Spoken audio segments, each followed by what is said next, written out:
Boa tarde a todos, estamos aqui na RCC com mais uma palestra sobre licitações. E hoje vamos estar falando de dúvidas que surgem no decorrer do procedimento licitatório, como nós podemos fazer para sanar essas dúvidas e também a questão da impugnação. Não só a impugnação formulada pelo licitante, mas também a impugnação formulada pelo cidadão. Então, sem mais delongas, vamos começar a nossa palestra de hoje. Então vejam o seguinte, se vocês quiserem saber se o edital de vocês é legal ou ilegal, a resposta está no artigo 40 da Lei de Licitações. O artigo 40 da Lei de Licitações traz todas as condições obrigatórias do edital. Então, em um primeiro momento, se você está com um edital em mãos e quer saber se esse edital é legal ou ilegal, faça um checklist de acordo com o artigo 40 da Lei de Licitações, que, repito, traz todas as condições obrigatórias do edital de licitação. Para ser mais preciso, vamos dar uma olhada na legislação. Vou me permitir aqui ler a legislação vigente. Então, pegando o artigo 40 da Lei de Licitações, nós temos o seguinte: o edital conterá no preâmbulo o número de ordem em série anual, o nome da repartição interessada e de seu setor, a modalidade, o regime da execução e o tipo da licitação, a menção de que será regida por esta lei, o local, dia e hora para recebimento da documentação e proposta, bem como para o início da abertura dos envelopes, e indicará obrigatoriamente o seguinte: aqueles que estiverem com a legislação em mãos, grifem a palavra obrigatoriamente, porque se é obrigatoriamente, isso significa que as condições constantes de cada um dos incisos do artigo 40 devem estar estipuladas no edital, sob pena desse instrumento ser ilegal. Muito bem, a partir do momento que nós sabemos como verificar se o edital é legal ou ilegal, vamos começar com alguns problemas que surgem no decorrer do procedimento licitatório. A primeira questão é a dúvida. Muito bem, se você tiver uma dúvida com relação ao edital de licitação, com relação a uma das cláusulas do edital, primeira coisa, nunca sanar essa dúvida por telefone, jamais por telefone. Lembre-se, você está participando de um processo licitatório. E processo, o que é processo? Ora, processo é documento sobre documento. Se a administração pública tem o seu processo no órgão público, você, enquanto licitante partícipe, deve ter no seu escritório a pasta correspondente a este processo. Portanto, é o seguinte, se você tiver dúvida, entre com um pedido de esclarecimento. Todo e qualquer edital deve trazer no seu bojo, como uma das condições obrigatórias do edital, como o licitante deve fazer para pedir esclarecimentos. Isso está aqui também no artigo 40 da Lei de Licitações.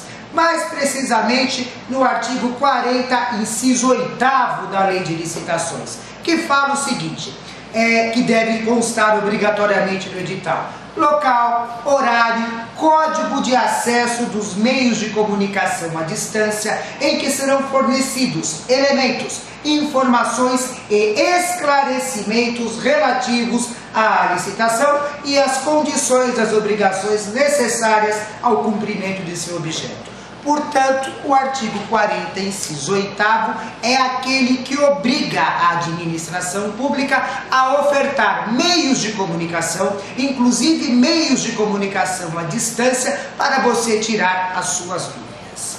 Quando você for tirar dúvida, e repito, sempre por escrito, saiba fazer a pergunta corretamente. Ou seja, se você tiver uma dúvida, por exemplo, com relação ao item 3.4 do edital, que fala sobre o documento X.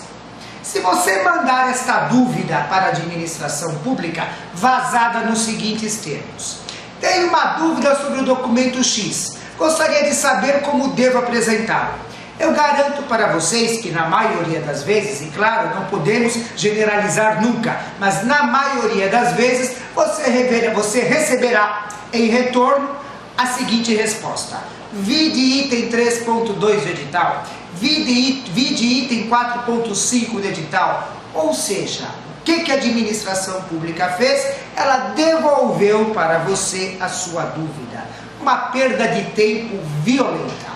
Quando você for fazer o seu pedido de esclarecimento, atente para o seguinte: você deve perguntar de tal maneira que a administração pública seja obrigada a responder de maneira objetiva sobre a sua dúvida. A exemplo, você tem uma dúvida sobre o documento constante do item 3.5 do edital. Então, mande a dúvida vazada nos seguintes termos: tem uma dúvida acerca do item 3.5 do edital. Copia o item 3.5 do edital. Estou entendendo que devo apresentar o documento X assim. Estou certo ou estou errado? E se estiver errado, como devo apresentá-lo? Ou seja, isso é um macete para você fazer a pergunta.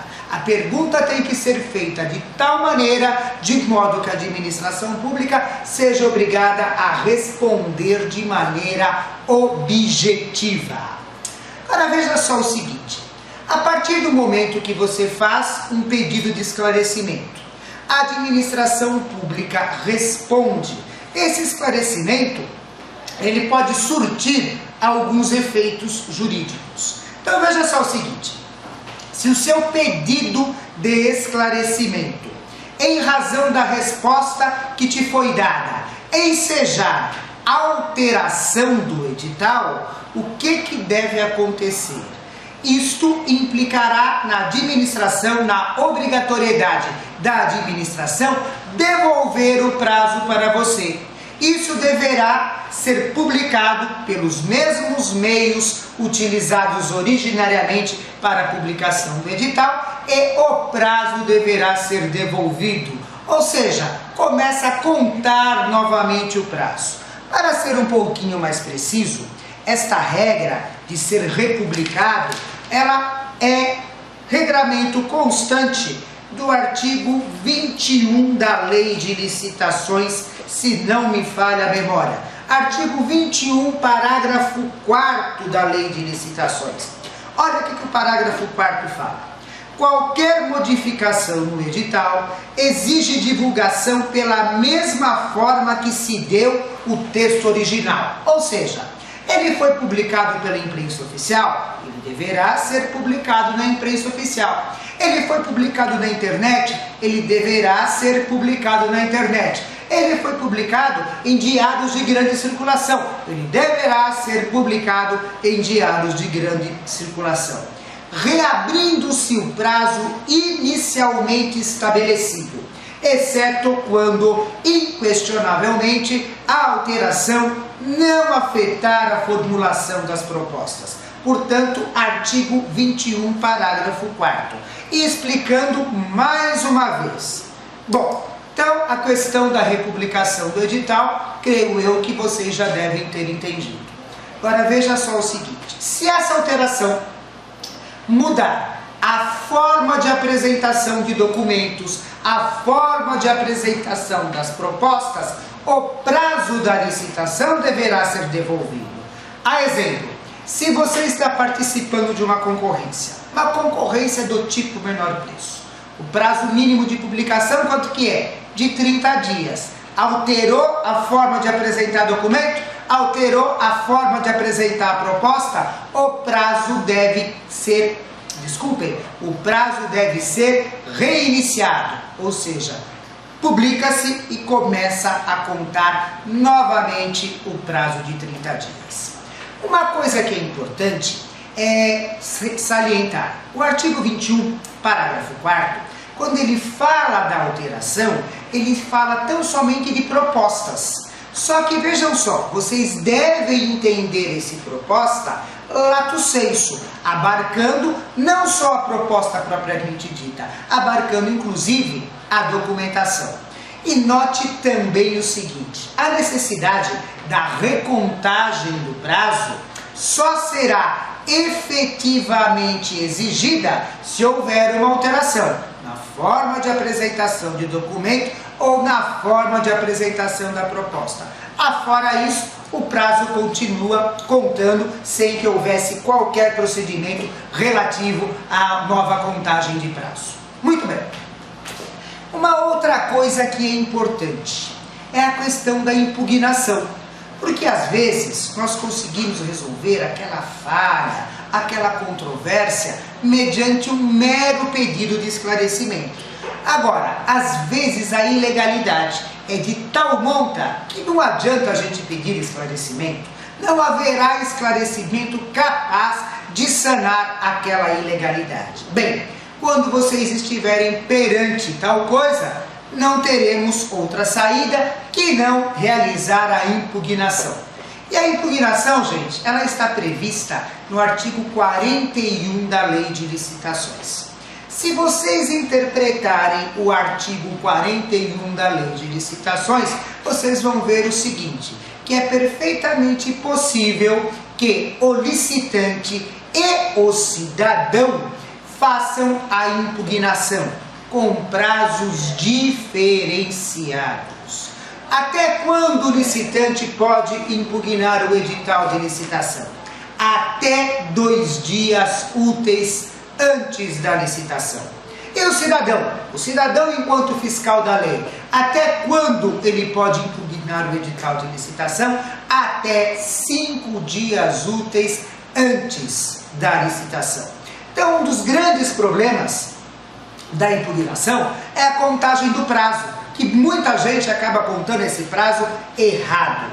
Então, vamos ver como é que a gente conta este prazo. Vamos supor que a nossa licitação será nesta sexta-feira. E vamos ver até quando podemos impugnar o edital de licitação. Sexta-feira, que é o dia da licitação, nunca será contado. O dia da licitação nós nunca contamos. Vamos contar o prazo de trás para frente. Então, sexta-feira, que é o dia da licitação, nós não contamos. Quinta-feira é o segundo dia útil. Quarta-feira é o primeiro dia útil. E pessoal, são 2 dias úteis, inteiros e cheios. Portanto, até quando podemos impugnar o nosso edital de licitação? Até hoje, no horário de expediente do órgão. É dessa maneira que a gente conta o prazo da impugnação. E repetindo mais uma vez, sexta-feira é o dia da licitação. Nós não contamos nunca o dia da licitação. Vamos contar de trás para frente. Quinta-feira, segundo dia útil. Quarta-feira, primeiro dia útil. São 2 dias úteis inteiros e cheios. Portanto, até quando podemos impugnar o nosso edital? Até hoje. Terça-feira, no horário de expediente do órgão. E pessoal, gostaria de fazer uma observação. Tomem cuidado com essa minha última fala. Eu falei o seguinte, até o horário do expediente do órgão. Por que tomar cuidado com isso? Porque existem alguns órgãos que, ilegalmente, diga-se de passagem, estabelecem um preço para o licitante impugnar o edital de licitação. Ou seja, para você impugnar, você tem que pagar lá um valor. E vinculam esse pagamento ao horário bancário. Daí, se você não fez o recolhimento e chegou lá às 5, 6 horas da tarde, eles não vão querer receber a sua impugnação. E daí será outro problema, será outro transtorno. Então, o que eu aconselho? Quando vocês forem impugnar, vejam no edital de licitação se existe algum condicionante específico, como, por exemplo, o recolhimento de qualquer valor, que certamente estará vinculado ao horário bancário. Uma outra coisa que também é muito importante, pessoal, muitas vezes a impugnação não surte o efeito desejado. E por que ela não surte o efeito desejado? Porque muitas vezes o órgão público não julga a impugnação com aquela imparcialidade que deveria nortear as decisões administrativas. Portanto, gente, não deixem de pensar na representação que é realizada nos termos do artigo 113 da Lei de Licitações. E a representação tem grandes chances de dar certo. E por que grandes chances? Porque ela é feita perante o Tribunal de Contas. E daí a coisa muda de figura, né? E uma coisa que eu também acho importante falar é tanto a impugnação como a representação, vocês sabem, elas podem ser feitas por vocês. Não é preciso um advogado assinar nem a impugnação e nem a representação. Todavia, ainda que assim seja, impugnação e representação se constituem em uma peça jurídica. E como peça jurídica, elas devem ser efetivamente tratadas. Ou seja, vocês devem fazer uma coisa com sustentabilidade jurídica, tanto perante a administração pública como perante o Tribunal de Contas. Talvez a dificuldade maior em se falando de representação é verificar a qual Tribunal de Contas você deve fazer a representação. Mas pensem no seguinte: se vocês estiverem licitando na União Federal, a representação será perante o Tribunal de Contas da União Federal. Se você estiver licitando perante o Estado, a representação deverá ser perante o Tribunal de Contas daquele Estado em que você estiver licitando. E se for uma licitação municipal, a representação também é feita perante o Tribunal de Contas do Estado a qual aquele município pertence, salvo nos casos de que o município tenha Tribunal de Contas específico, como é o caso de São Paulo. Afora isso, creio que não teremos maiores problemas. Bem, gente, por hoje é só, e eu volto daqui a mais ou menos uns 15 dias com outro tema na área de licitação. Até mais!